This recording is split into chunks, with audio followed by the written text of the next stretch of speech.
going to make another video real quick on the plate tectonics. I did it yesterday and I just really didn't like the way it came out. So briefly, all right, you need to know and understand that there are 5 systems on Earth. We have the biosphere, which is all life that's on Earth. The hydrosphere, which is all the oceans and water, streams, rivers, lakes. Hydro means water. Atmosphere, atmos means vapor, okay? So that's all the skies, the stratosphere, everything all the way up to space. Geosphere, geo means Earth, okay? So anything inside the Earth and on the Earth. And then cryosphere, so glaciers, ice caps, pancake ice, okay, all this stuff in the North and South Pole. Cryos means freezing or cold, okay? So Earth systems, obviously we're talking about Earth, but biosphere and all these other spheres are kind of included into it. They're interconnected. All right, so I'm gonna go through kind of quick, all right? Alfred Wegener, meteorologist, astronomer, okay? Studied things in the sky. Traveled to a lot of countries, saw a lot of things. He collected different types of fossils and rocks from these different lands. He made some hypotheses. He kept a lot of notes in his book, okay? So he came up with these ideas that he thought, everything's separated right now, but I feel like at one point everything was together. So he called that land Pangea, okay? Pangea is the idea, and it's like the kind of the main part of continental drift, all right? Pangea said is like one landmass. All of the different continents at one time were connected together or close by one another. Or like, we could say connected. They were connected together. And over time, we're talking like 225 million years, over time, they slowly drifted apart, okay? So Alfred Wegener came up with this theory, hypothesis, okay? Theory of continental drift, that these continents drifted, they moved apart. And these are the different types of evidence he had, okay? 3 pieces of evidence for these fossils. There was a Lystrosaurus, that's the one I couldn't think of the other day, a terrestrial land animal that does not swim. The Lystrosaurus was on South America, Africa, India, and Australia, okay? Mesosaurus was a freshwater reptile that also did not swim well. So there's no way these 2 organisms could cross the salty Atlantic oceans that exist today. Glossopteris is a tropical fern. Glossopteris, tropical means warm climate. So Antarctica is a cold climate, a very cold climate. This fern, this tropical fern, there's no way it could survive in Antarctica being a cold area. This stuff led him to believe that they just had to be together. Puzzle-like piece landforms. South America and Africa, they fit together really well, okay? Just like puzzle pieces. Glacier rock, scarring, okay? Coal beds in eastern US and western Europe. Okay, so if you're looking at this map, eastern US would be like over here, Europe would be over here, and from this map, North America came way down here, and then Europe kind of came over a little bit, Africa shifted down, so the world as we know it now, all of these continents have moved around quite a bit. But once we start talking about plate tectonics, you'll understand why. It just took a really long time. The number one reason Alfred Wegener was embarrassed among his colleagues was because he kept pushing this theory of continental drift. However, even though he had all the evidence for everything, he could not prove how any of the continents moved. He knew nothing about plate tectonics. He knew nothing about convection currents, okay? He knew nothing about magma and lava and things moving around underneath the ocean floor. So since he couldn't prove how any of these things actually happened, they did not believe him and they did not accept his theory. So 1912, he dies you know, with this like heavy weight of not knowing, of not being accepted. You know, the mystery just lives on until the 1950s. Okay, Harry Hess was a naval sea captain surveying the ocean floor, and he found something very interesting: a magnetic pattern that alternated every few hundred, 2, 3, 4, 500 miles. Okay, the grains, the iron and nickel grains inside this floor, the ocean floor, were aligned to the North Pole. And then you go down a little ways and they would be lined up to the South Pole. And then they'd be aligned back to the north and then back to the south and so on.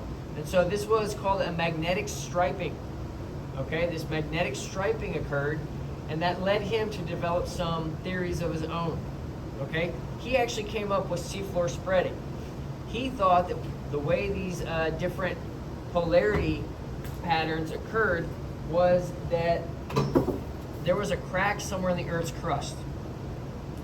That crack brought up new mantle material and pushed apart or pushed away the old one. And anytime there was like a large amount of mantle material that came up, it would just collect and it would collect and collect. But over a long period of time, the amount that came up would change polarity. And when that happened, we have a new stretch of magnetism. Okay, so the let's see, the oceans were more shallow at the mountainous mid-ocean ridge.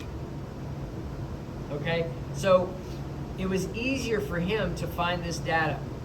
Okay, he called these boundaries where the magma came up, he called those divergent boundaries.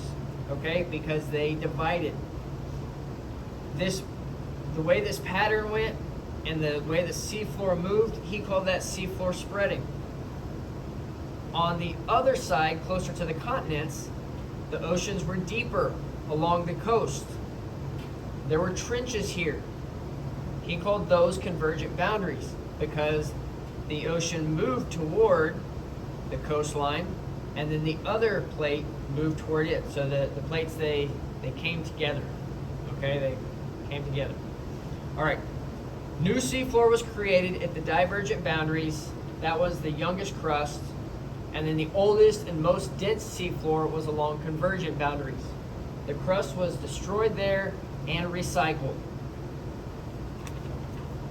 1965, John Tuzo Wilson comes up with this idea about hotspot island formation. So the Hawaiian Islands, they're formed by hotspots.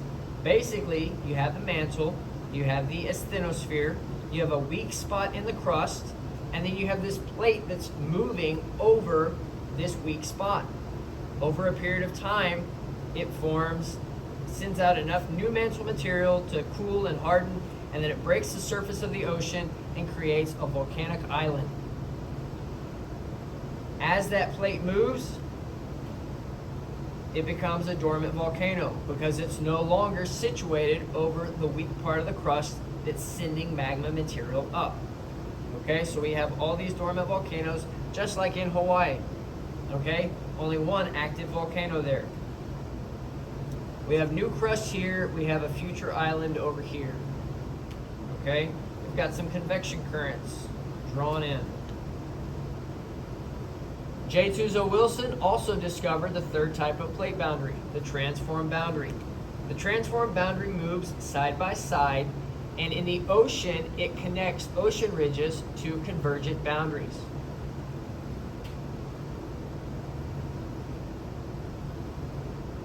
Pause the video and talk to your neighbor about how you think this impacts crustal features found on continents today. Pause the video now.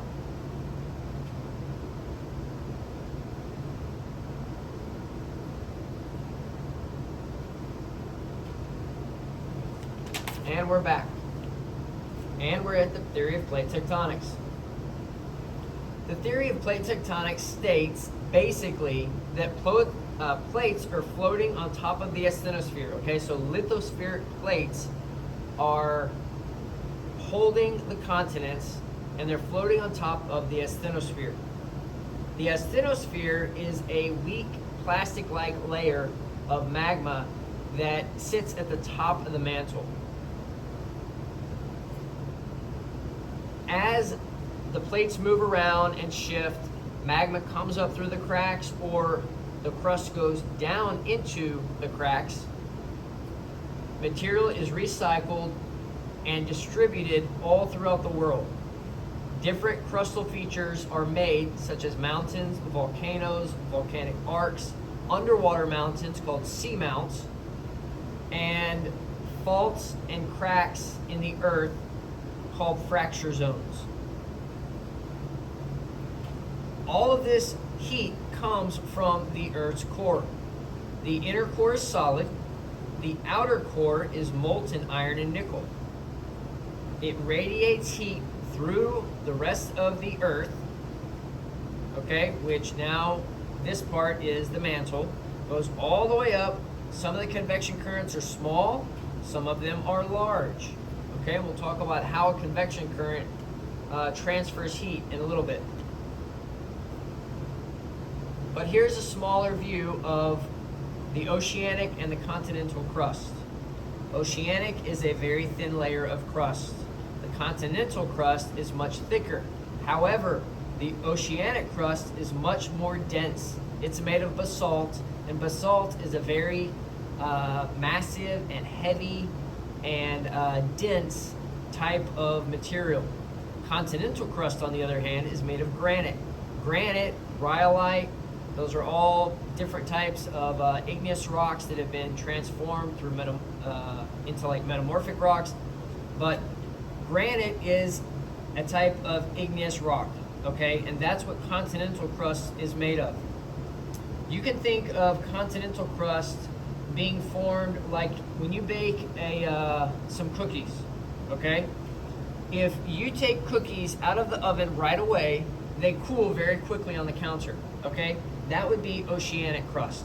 When it comes out of the volcano, it goes straight into the water and it cools very rapidly and it solidifies almost immediately.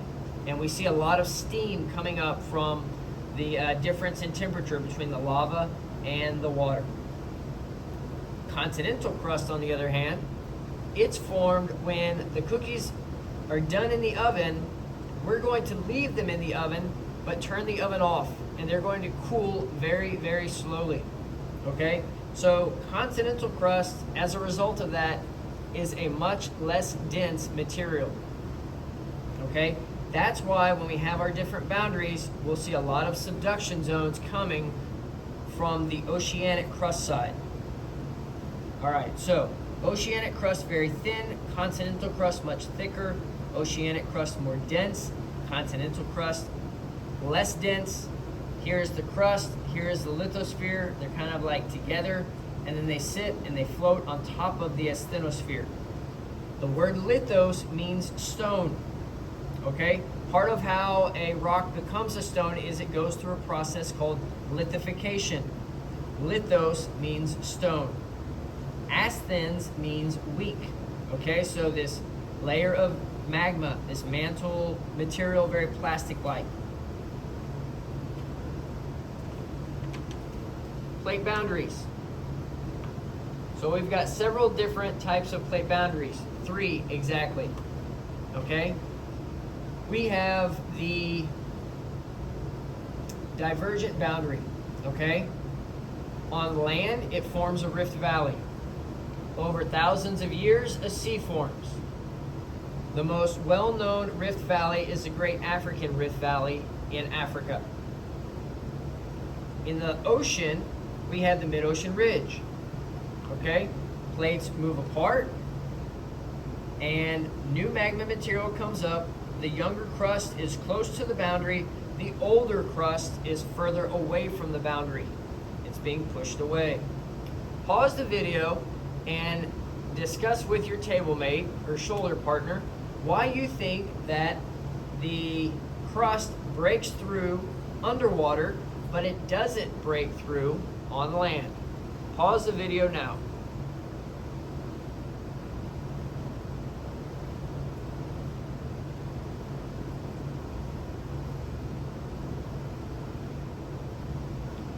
So there's no real reason why it doesn't break through on land. Sometimes it does, and I'm going to give you an example of that in a second. But a rift valley is formed when the magma comes up, and what it does is it puts pressure on this boundary, okay, on the land, the crust right there. But it's not strong enough for whatever reason on land. Honestly, it could be because it's further away. But it is unable to break through the crust, and what it does is it makes it arch. It kind of bows out in these forms, and it creates these very jagged-like structures that in the middle of it makes a valley. Okay, so all these little dots, that's new crust, okay? And as it pushes out, it continues to arch it, okay? And these just this end gets higher and higher, and this end just keeps pushing. So we have new material here, new material here. The magma still comes up, but it pushes from underneath, and then it cools slowly, okay? And so then we have more continental crust. Eventually this sea will go away, and you will be left with a big hole or a barren land, okay? Transform boundaries. Transform boundaries move side by side. In this picture, you have a road going this direction, and then you have a fault line moving back this direction. And so there's a separation between this road and this road. That's pretty much what transform boundaries do. There's a very common and well-known transform boundary called the San Andreas Fault in California. In the 1980s, there was a big earthquake, and a lot of people died, and there was a lot of destruction. I hate to say it, but they are long overdue for another big earthquake. It has just been too long. A lot of scientists think that part of San Diego will eventually just drop off and become like its own island off the coast of California, because the San Andreas Fault runs parallel with the coastline of California. Transform boundaries do not destroy crust. They do not create crust. They change crust, okay? Hence the word trans. It changes the form of the earth. Potential energy builds up in faults along this line, okay? Along this, it's a fracture zone, or this fault line. It builds up. And when the earth moves ever so slowly, like 2 to 3 centimeters per year, okay? When it moves, it may not move a lot, so it just builds up potential energy in these faults. When the potential energy can't take enough, imagine like when you have a pencil and you're trying to break the pencil. I can get a pencil.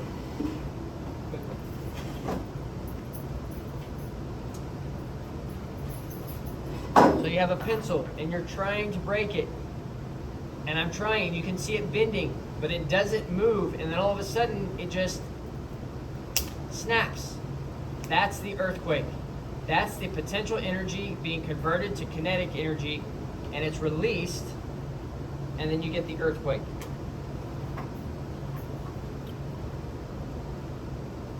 Subduction zones. Subduction zones and convergent boundaries. So 3 types of movements or interactions for convergent boundaries. We have oceanic to continental, oceanic to oceanic, and continental to continental. Okay, I'm gonna go through these really quickly. We'll start with continental and continental. Okay, these 2 plates have equal amounts of density. So as a result, when they collide together, they push up and they create a mountain range. This is called mountain building or uplift. Okay, sometimes these mountains are called folded mountains because they will have a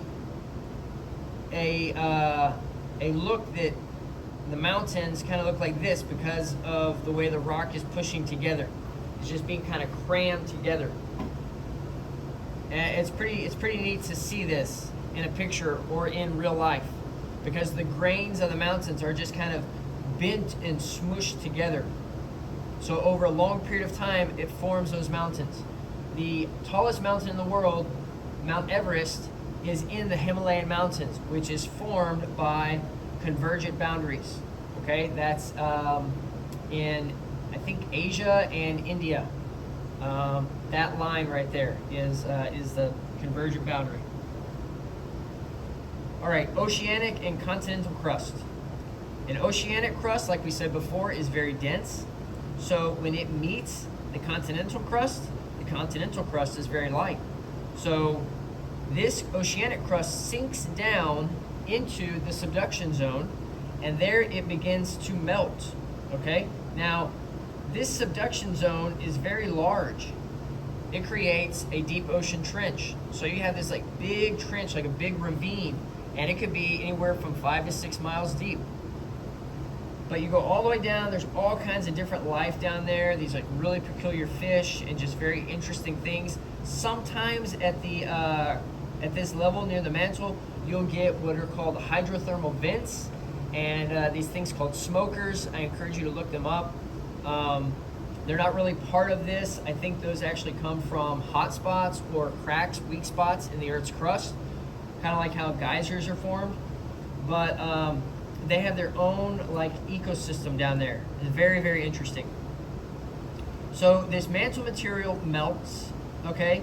And then some of it may rise back up, all the way back up through the continental crust and form a coastline volcano. Okay, forms a coastline volcano. So along the water, you have the oceanic crust, the subduction zone, deep ocean trench, continental crust, you have a mountain range full of volcanic mountains from the melted crust rising back up through the continental crust. Okay? Convergent boundaries are known for crust destruction.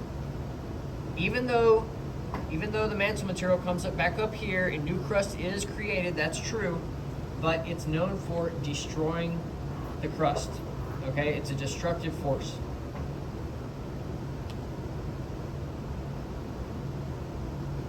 Oceanic to oceanic crust. Exact same idea happens over here as over here. Okay, except instead of a continental crust, we just have two pieces of lithospheric plate that are oceanic crust. One happens to be more dense than the other one. The one that's more dense is the one that subducts. Okay? When it subducts, it melts in here, some of the material comes back up, and it forms volcanoes. When these volcanoes break the surface of the water, they become islands, volcanic islands. They create an arc, okay? That's kind of like a curved line. The Aleutian Islands in Alaska are a very good example of a volcanic island arc.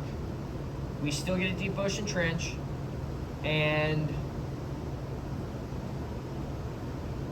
I'm thinking, what else do we get? We still have a subduction zone. It's very similar. The only difference is that the continental crust is less dense. The oceanic crust, one is more dense, one is less dense.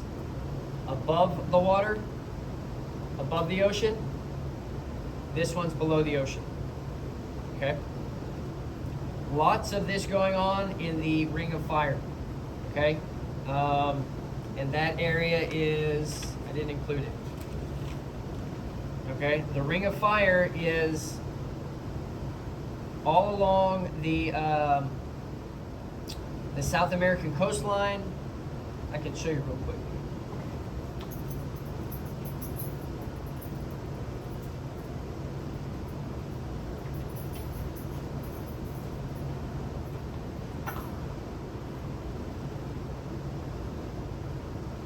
Real quick here.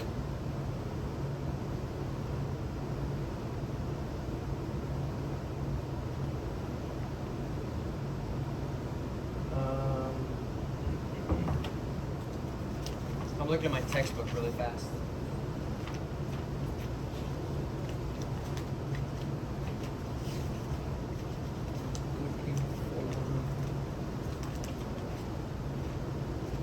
Here's a good picture of folded mountains.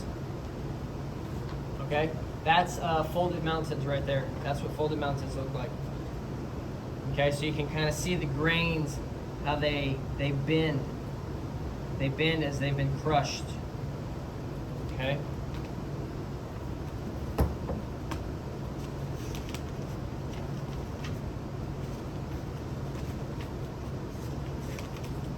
No picture of the Ring of Fire. So that may mean that they may not ask about it. But I'm going to show you where it is anyways.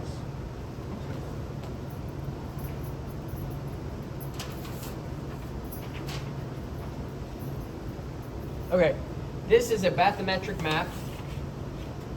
Okay, and a bathymetric map shows you what the ocean floor looks like. Okay, not a topographic map, a bathymetric map. So it shows ocean depths. It does have land topography, but we don't have any contour lines here. Okay, if I go down to my scale, shallow is very like a light white color, and very deep is a dark color blue. Okay, the land, the higher elevation is a lighter light gray color, and the lower elevation is a darker gray color. Okay, so if we look right here along in South America, we can see this is a very high elevation, these Andes Mountains right here. All right, and right here we can see a very dark blue line. So we have deep, low elevation. Okay, so very deep water. So that means that there is a convergent boundary here. Right here, this is the East Pacific Rise.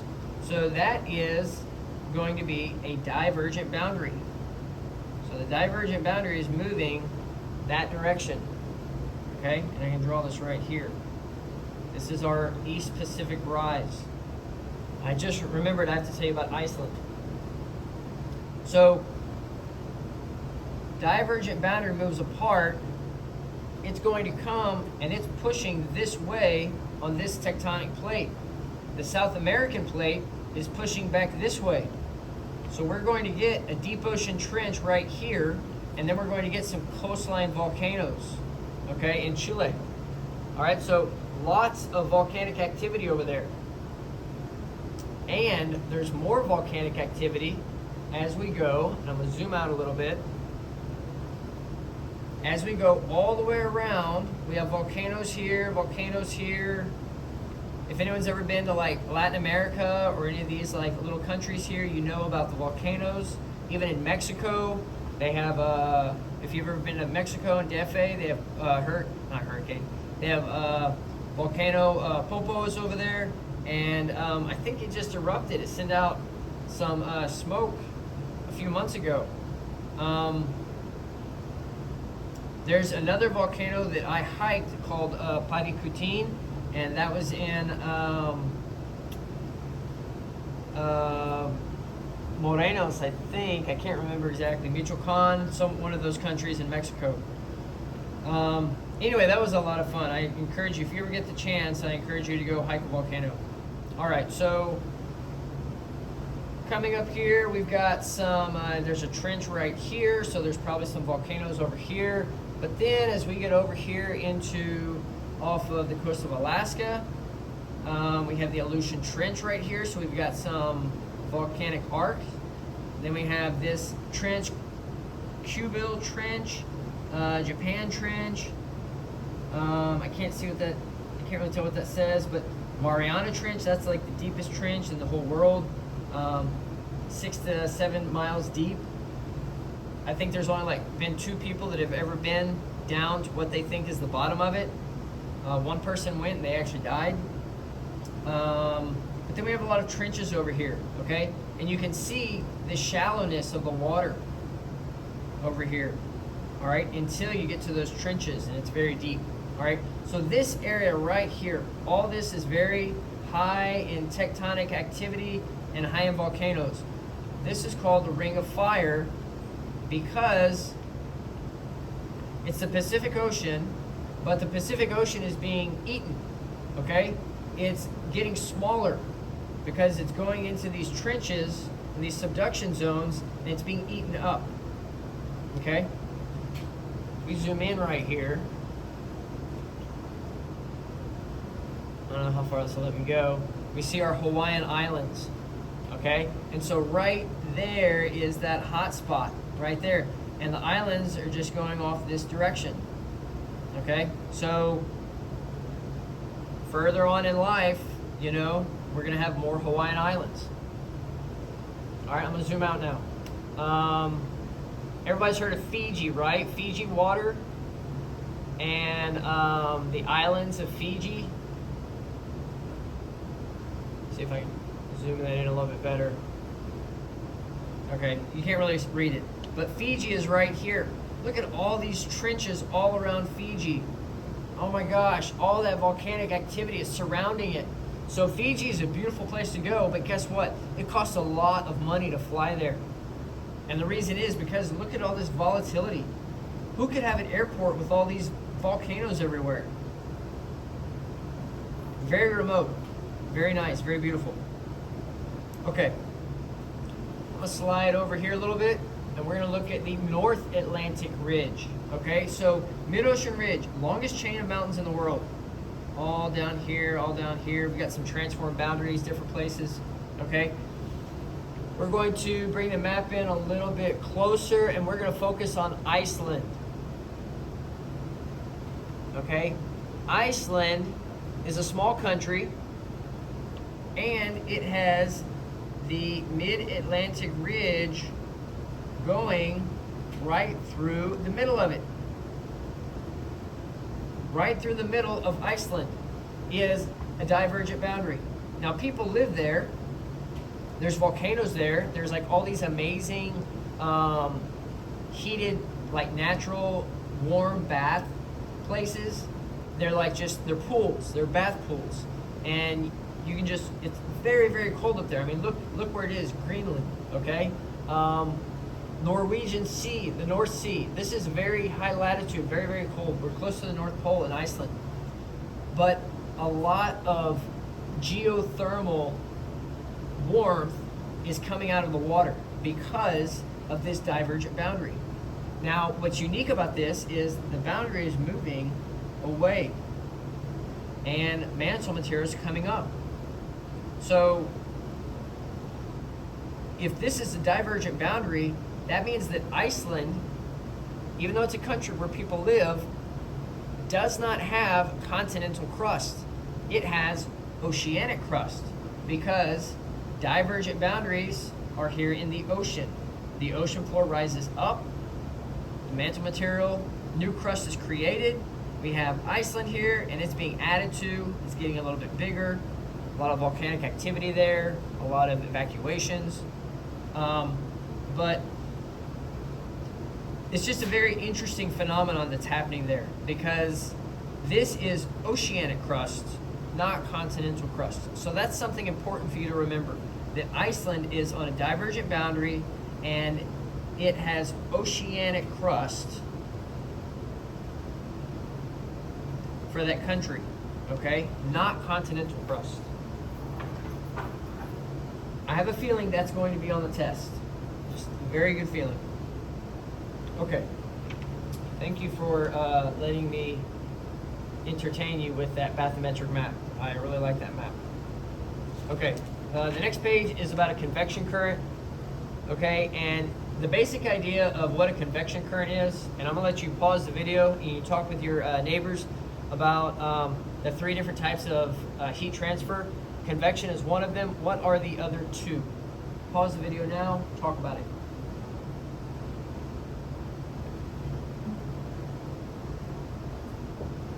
All right, the other two types of heat transfer are conduction and radiation.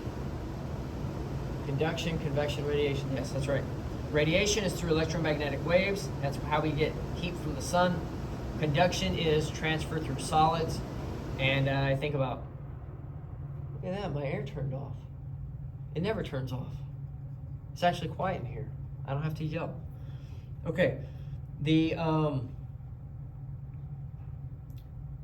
let's see, I lost my train of thought.